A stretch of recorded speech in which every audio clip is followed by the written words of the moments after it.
Thank you for joining us for the latest episode of the Secure Connections podcast. This channel focus series is brought to you by IOTSA, the Internet of Things Security Services Association. And I'm your host, Brian Sherman, Content Director at IOTSA and Get Channeled. And joining me today is Doug Hazelman, VP of Technical Marketing for CloudBerry MSP. Doug has more than 20 years experience in the IT industry, including nearly 10 years with Veeam Software. An executive team member at Veeam, he helped spearhead the company's community and technical evangelist efforts and provided insight into their product strategy. Doug has also held various management positions at other software companies throughout his career and has a BS in computer science from Western Illinois University with a minor in marketing. Welcome to the Secure Connections podcast, Doug, and thanks for joining us today. Thanks for having me on, Brian. Well, good. I look forward to the discussion. Now, you have an impressive array of technology experience and channel experience, so I really can't wait to hit on that. But let's start off with a little get-to-know-you question so Sure. The audience knows a little more about you and kind of your passion. But what do you enjoy doing in your free time, assuming you don't work 24/7, 365? Well, I don't work 24/7, that's for sure. Good. And moved to Florida 6 years ago and found a house that's on a canal.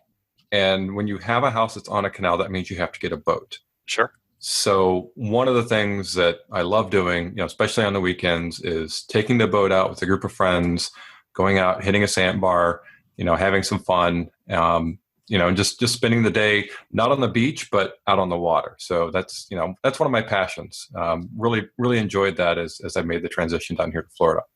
So do you have a cruising boat or do you have like the high sea boat? Oh, it's a pontoon. Awesome. Which you would think, hey, we're on the Gulf of Mexico, but it handles great. I was reluctant to the pontoon for a while, but got talked into it and absolutely love it.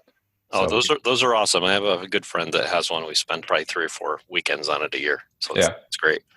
So talk a little more about Doug yourself too. Why IT services? Did you have a childhood passion for technology, or was this one of those temporary jobs that turns into a career? No, I've always been a geek, so to speak. Always interested in computers and all things electronic. Especially growing up, we had an Atari 800, and Sweet. We played a lot of games on it because the Atari had a bunch of games that they released for that platform. But it also kind of got me interested. That's the very early days of the internet, CompuServe, dial-up, all those types of things. And I kind of realized as I went to college that the opportunities in computer science, as it was called at the time, there was a lot of great opportunities. So I learned to program in college, which was great. I really enjoyed it, and then I got a job where I didn't program. So I haven't programmed since I graduated college, but that doesn't necessarily matter because it gave me a really good foundation to understand the inner workings and all those types of things. But it's just kind of always been of interest to me, and I always pick these things up. I have people that ask me how to do something, and I pick something up and I do it, and they're like, "How did you do that?" I'm like, "It's just buttons." It's not that difficult to me. I just pick it up. Cool. So you have the passion. I know I took, I think 4 different basic computer courses during my college years because I had to and have not used them. So I'm glad you at least have found a career in technology as well. Yeah. Well, so I say I didn't program, but my first job I was kind of a Lotus Notes programmer. But I didn't, I had to take everything I learned in structured programming in college and throw it out the door because Lotus Notes at the time it's a macro language. Sure. So it's very different. So that was another challenge. But, at least I had some foundation in doing that. But then I quickly realized that I don't want to live in Lotus Notes for the rest of my life. So I made some transitions after that. Makes sense. Good career choice. So let's shift our discussion to the topic that's near and dear to IOTSA and to CloudBerry too, which is cybersecurity. So there are scores of different products and solutions available to businesses to secure and protect their data in the event of a disaster, because we know that happens and you really have to be prepared for it. Why do MSPs need to make offsite backup a priority in their clients' business continuity plans? Well, you have to look at it as there's you can't just rely on one thing when it comes to security, you need multi-pronged approach. So you definitely, you want to focus on perimeter, making sure that the bad things don't get in, or if they do, that they can be detected quickly. That's kind of your first line of defense. But if something does get through that line of defense and something does get in, having a backup is extremely important. And it used to be, before the advent of all these different types of viruses, that having an on-site backup was enough, assuming your facility didn't get cratered somehow.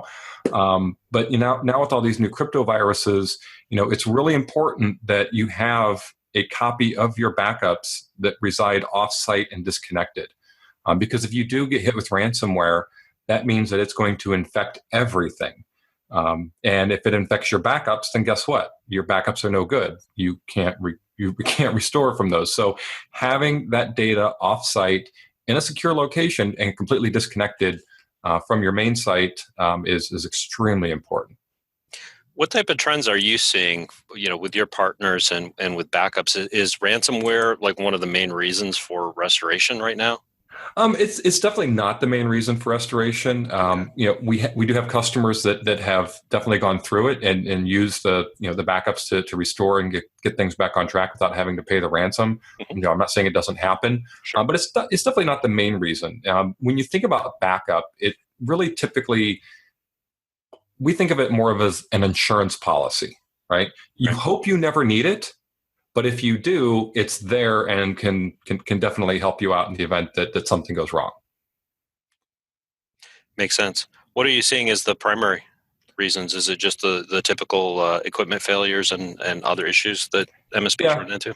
Yeah, it's equipment failures, and then on a day-to-day basis, it's it's file restore, right? Somebody in accounting deleted the spreadsheet, or it got messed up and they didn't have a backup copy. So now you got to go to the backup and get that. So it's those types of restores that are most common.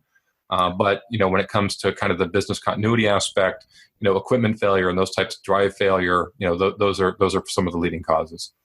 Yeah, I would imagine. I can't imagine people being an issue ever when it comes to security. Obviously, that's fictitious, but yeah.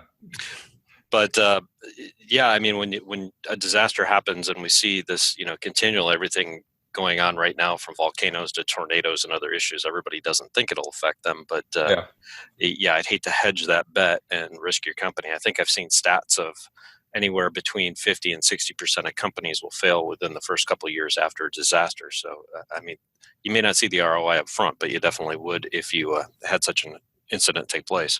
Yeah, and there's I've seen a speaker a couple of times, a couple of different conferences, and he talks. He's a managed service provider out of Houston, and he talks about the floods that happened last year after the hurricane. Mm-hmm. And the city of Houston was underwater, so all of his customers, all of his employees, they had to figure out, not just for one customer, but for multiple. They had to make sure that their employees were safe. So when you think about it on a larger scale, it kind of brings things into focus, especially, just because my backup is across town in a different facility may not make any sense, because if the whole city's underwater, guess what? Your backups are no good. Well, and I know you're in Florida, which is another incident. You get hit with a lot of tropical storms and issues that can happen. I hear from the MSPs in my area. I'm in Pennsylvania, an area that doesn't see a lot of tornadoes and things, but at the same point, when they do happen, they happen massively. It's a little harder to get people convinced that they need to have offsite backup, but there's reasons why. I think ransomware is probably the growing one. At least in our area, it's a selling point for many of the MSPs to say, okay, maybe you might not get hit as often with flooding or major issues or earthquakes, but at the same point, this is the new challenge that you don't know what will happen tomorrow. Exactly. So what regulatory compliance issues are your partners running into most often? It depends on the clients that they serve. Probably the most common is HIPAA. A lot of the smaller MSPs, they're working with the local doctors and dentist office and medical facilities. HIPAA is probably one of the number one concerns for them. Obviously, within the last several months, we've had a lot about GDPR. Mhm. Because we most of our customers are in the United States, but we do have a lot that are outside of the United States and in Europe. So that's kind of another factor in some of their decisions. And what we try to do is we try to produce educational content on our blog, so that if people have questions about the regulatory compliance and in terms of what we do, that we provide some basic answers. And of course, we always have to say we're not lawyers. um, you definitely want to make sure that you have someone look over your plans and how you're doing things, because we can provide some general guidance, but at the end of the day, it's really kind of, from a compliance standpoint, you really need to talk to somebody who understands it, who understands the language and the legalese and all those types of things. Certainly dot the I's and cross the T's. I think that's the liability issue is always the big question Mm-hmm. mark for many MSPs. Yeah. And the regional issues. I mean, you mentioned GDPR, but the company doesn't have to be in the UK for them to fall under that compliance if they have Correct. customers there. Same thing with the I don't know, are you seeing much with the New York financial changes too? That happened earlier this year. I wouldn't say I haven't heard a lot on that yet from our customers or from the MSPs that we serve. So I think that's one that it's probably maybe a little bit below the radar right now for me. Gotcha. Yeah, we did an event last month. We were in New Jersey, so obviously that's near and dear to them because they have many businesses in New York State, especially in the financial district. Yeah. That come under those rules, but it's also affects many MSPs and their clients in other states that do business with New York State companies. Yeah. So it's interesting. I think we'll see a lot more of that in 2018 and in 2019 too. It may spread to other states. That'll be the big question, I guess. Mm-hmm. So, what other things does CloudBerry do to help MSPs deal with those compliance issues, or help MSPs, translate the issues and help their clients understand what they need to adhere to? Yeah, so that's kind of we have educational content that we post on our blog that we try to make it available as some guidelines. But then also, because we as CloudBerry, we don't own a data center, we don't own a cloud.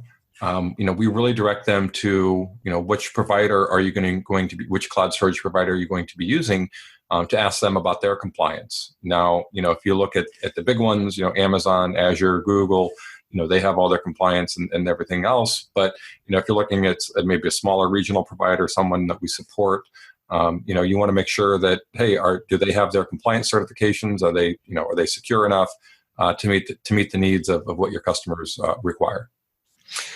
So that's some very good background information to know. But what other technical aspects and processes do MSPs clients need to consider when looking for their backup options too?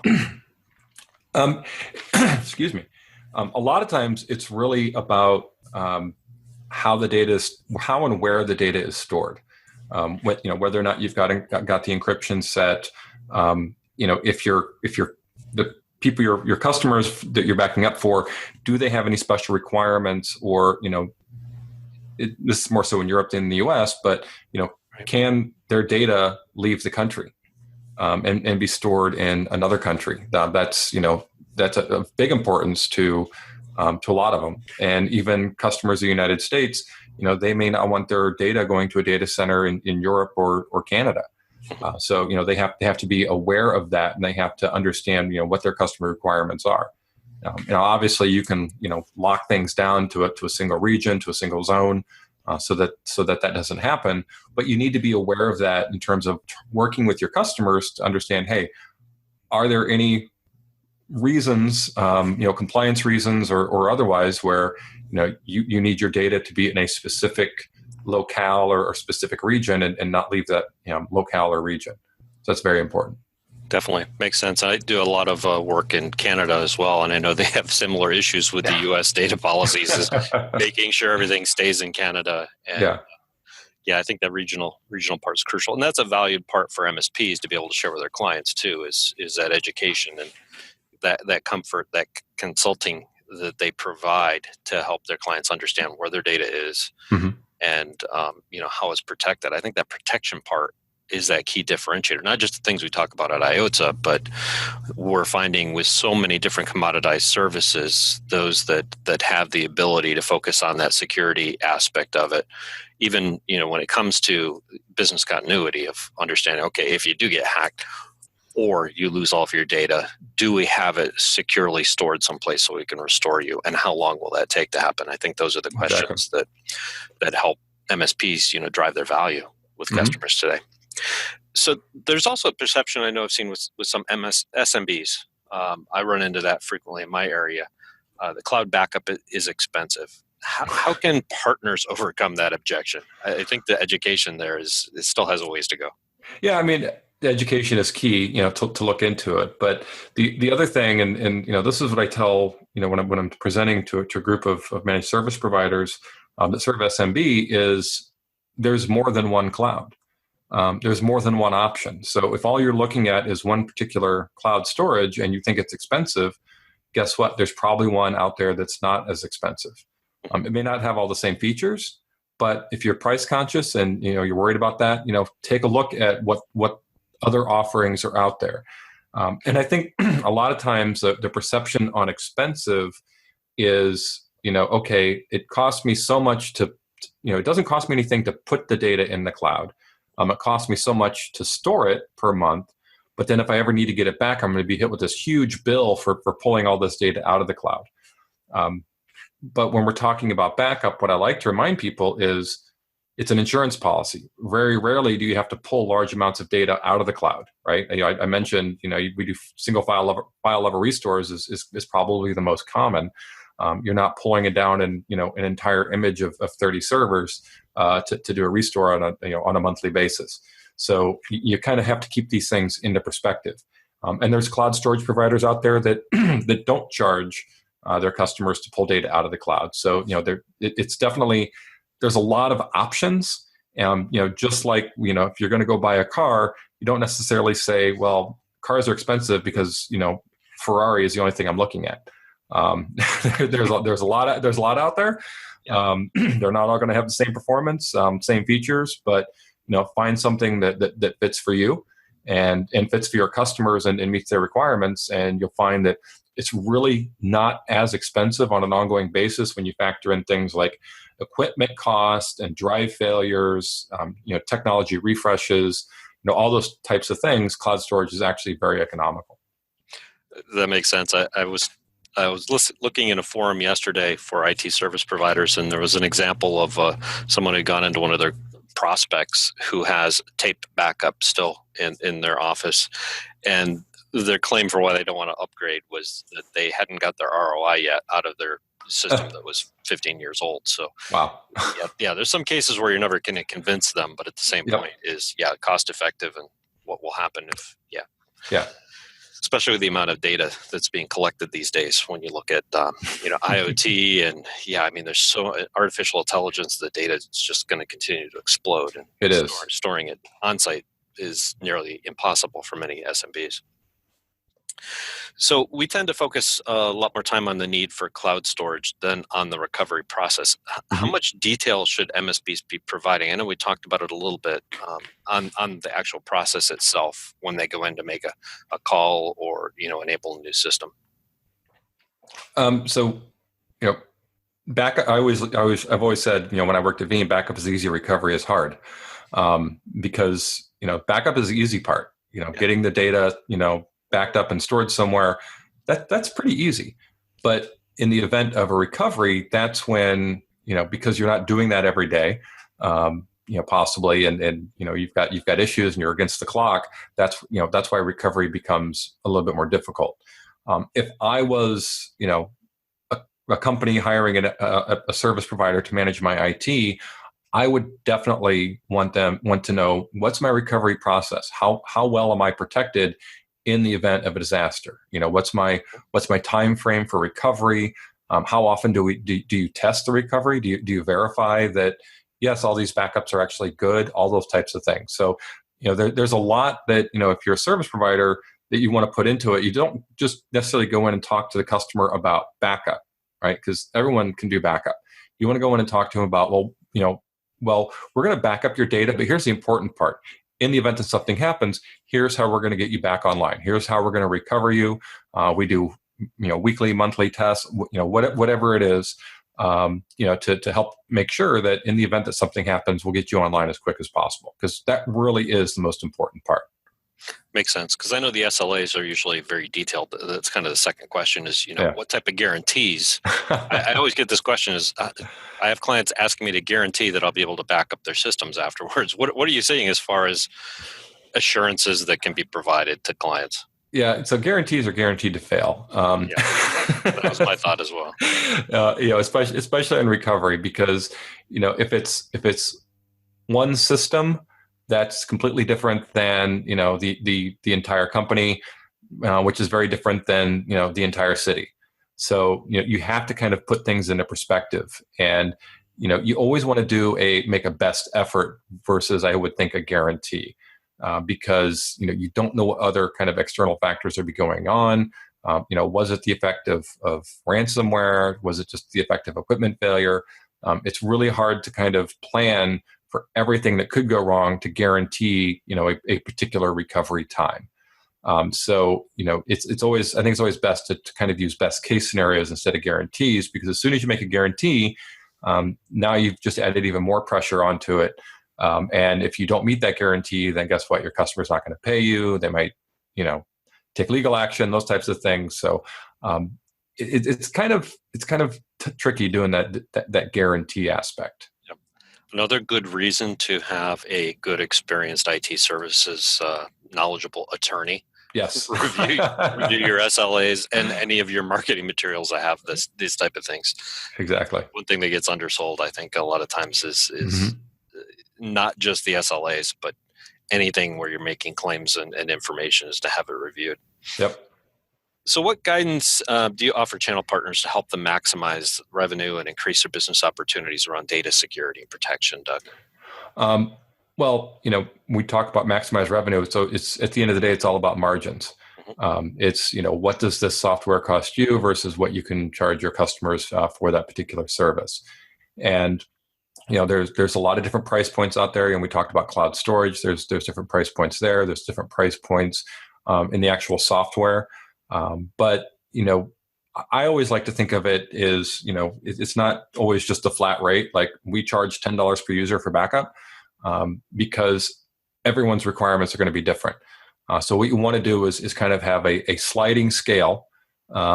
Based on, if you need this particular, type of cloud storage, it's going to be this much. If you're price conscious, it'll be this much, but you're going to not have, some of the features that other storage options, might allow. So I always try to emphasize it's not one size fits all. There's a lot of options out there, and it's really best to think of it in those terms in that way.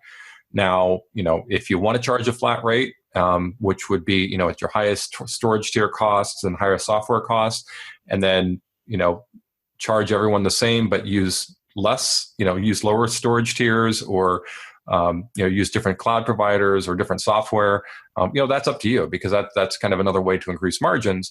But you have to just make sure that you're upfront, that they're not getting the highest, tier of what you offer, even though you might be charging them the same as a guy down the street who is. Sure. Do you find they align their tiers with like vertical markets as well? Yeah, typically, especially, as you mentioned earlier, for compliance reasons.